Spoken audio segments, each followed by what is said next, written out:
Hello guys, today we're going to review Hundreds of Beavers, directed by Cheslik. A lot of films today suffer from formulaic execution. With a dwindling audience because of streaming, big studios tend to go the safer route, which is sequels and remakes. Unfortunately, this approach creates an assembly line scenario for cinema with creators simply doing what supposedly worked before. To do anything new is a major risk, like Wile E. Coyote strapping himself onto a rocket to catch the Roadrunner.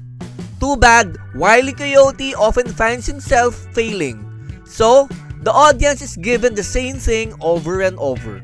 That is why it is quite ironic that with today's atmosphere, to be new is to go back to what was old. Hundreds of Beavers, directed by Cheslik, is a loving and zany throwback to those classic and beloved Looney Tunes cartoons we watched as kids, and this time, Wile E. Coyote catches the Roadrunner, or in the case of Hundreds of Beavers, Beavers. The movie is about the quest of a fur trapper, Gene Kayak, played by Ryland Cole Tews, to collect hundreds of beavers so he could marry the daughter of a fur merchant played by Olivia Graves and Doug Manchesky. The movie is shot in black and white and is a mix of live action and animation. The style is reminiscent of early 20th century cartoons mixed with a video game sensibility.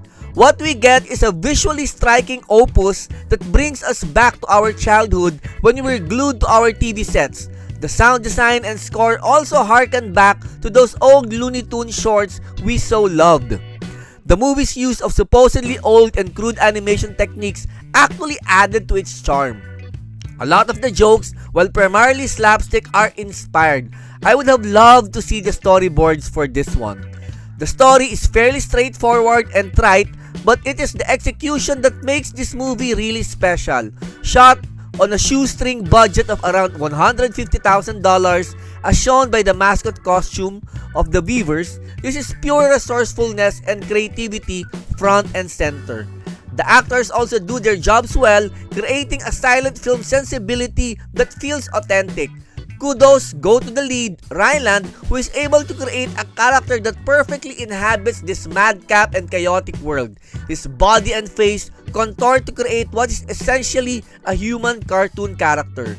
This movie is hilarious and marked by the dark and often violent humor of those old Looney Tunes cartoons, which is why I love the film. It isn't didactic, it is just plain old-fashioned fun that will turn us back into being kids again. While it can be repetitive and could use some editing to quicken the pace, Hundreds of Beavers is definitely worth the watch. In a world where almost everything is factory assembly line produced, this movie comes off as a unique, handcrafted artisan masterpiece. This movie is likely going to be used in a lot of film classes.